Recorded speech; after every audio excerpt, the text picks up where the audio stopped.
Alright, let's jump to 2.9. So we're going to talk about polynomial functions that can be positive, negative, or zero. We're going to be using sign charts again and determining intervals where the function is positive or negative, and try to say basically a parenthesis means that we have a greater than or less than sign, and it is a bracket if it's greater than or equal to or less than or equal to.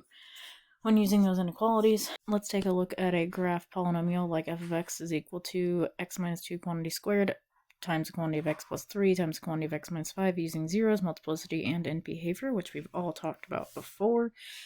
Alright, so polynomial functions can be positive, negative, or zero. We've talked a lot about where the graph is zero, so now let's talk about everything else. So to solve f of x is greater than zero, this is just saying, okay, well, f of x is a fancy way to write y. So all we need to do here is we need to find the intervals on the x-axis that make y values positive.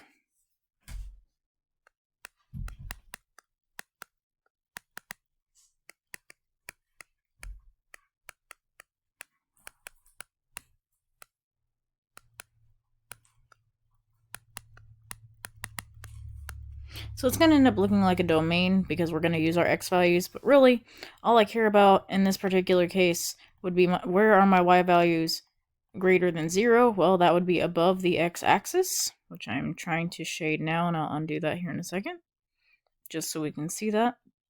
But my y values are going to be positive above my x-axis. Okay, likewise, on f of x is less than 0, we just need to find the intervals on the x-axis that make our y values negative, aka we need the stuff below the x-axis.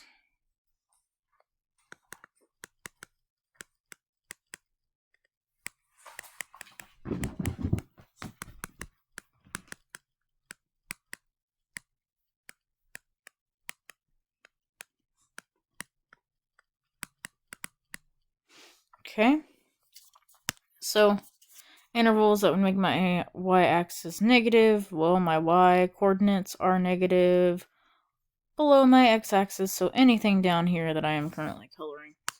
But anyways, let's actually go down and do this. So it says, use the graph above to answer the following inequalities, write our answers in interval notation. So interval notation is kind of like what we did with domain way back in the day. So using this function, it says, okay, where is it greater than? Meaning it cannot be equal to 0. Alright, so it does need to be greater than 0, which is saying, okay, I need to make sure that my y values are positive in this case. So that would be here, which would be from negative infinity all the way to, well, it crosses that x-axis at 3, but my y value when I'm crossing the x-axis is 0, so it's all the way to negative 3, but that negative 3 is not included because that is when it is equal to 0, and since I do not have that or equal to bar, I cannot put that bracket there. Okay, and then I don't cross the x-axis here. I do go up and touch it, but it gets rejected. That means that I had a even multiplicity, which it did because of that exponent. And then all of a sudden at 5, I'm going to cross that x-axis again, which means that I should turn back, and I do. I cross the x-axis at 5, and I go all the way to infinity. Cool.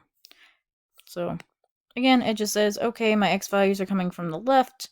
My y values are above my x-axis all the way until 3. Or sorry, negative 3. I keep saying positive 3. All the way till 3. And then finally, I don't come above the x-axis again until my x value is 5. And from there, the rest of my graph is going to be above the x-axis. Cool. Alright, what about when it's greater than or equal to 0? Well, that's going to look very, very similar, except this time I can include my x-coordinates on my x-axis. So I've actually got from negative infinity still to negative 3, because that's where my y values are positive. But this time, my 3 is actually going to be included because, again, this time I can include 0. That's why it has that or equal to bar. So with that being included, we put that bracket instead of that parenthesis. That's the only thing that changes. Union with, and before we had that 5 to infinity. But This time, I actually do have an x-coordinate of 2 that'll touch. So I've got...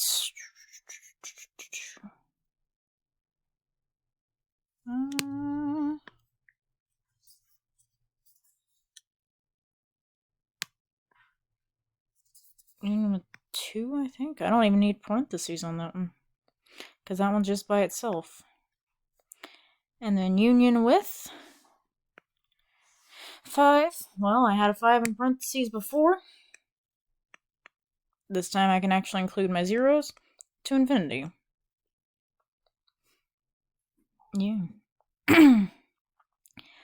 So that 2 is the only thing that is touching the x-axis, so we just put that in brackets and we call it a day. It's a little weird, but it is technically or equal to 0, so I do have to include it on my interval. Alright, the next one says, okay, find the x values so that x minus 2 quantity squared times the quantity of x plus 3 times the quantity of x minus 5 is less than or equal to 0. So this time, I'm going to be looking at -3 to +2, because that is when my graph is below my x-axis, which means my y values are positive on that interval. Again, I use x values to describe this. And then I'm going to look also directly after 2 all the way to 5. Alright, but I cannot include those x-intercepts because that is when that graph crosses the x-axis, therefore my y value would be 0, and since this interval does not include 0, I cannot put my brackets on there to say that they are included. Alright, and the last one says, okay, find the value so that x minus 2 times another quantity of x minus 2 times x plus 3 times x minus 5 is less than or equal to 0. This time I've got my or equal to bar sitting there, which means I can include my x-intercepts in this interval. So this time I've got -3 to 2, and this time it's going to be included. Alright. And then I've already included 2 once, so I don't need to include it again on my interval. All the way to 5. Cool. We're done.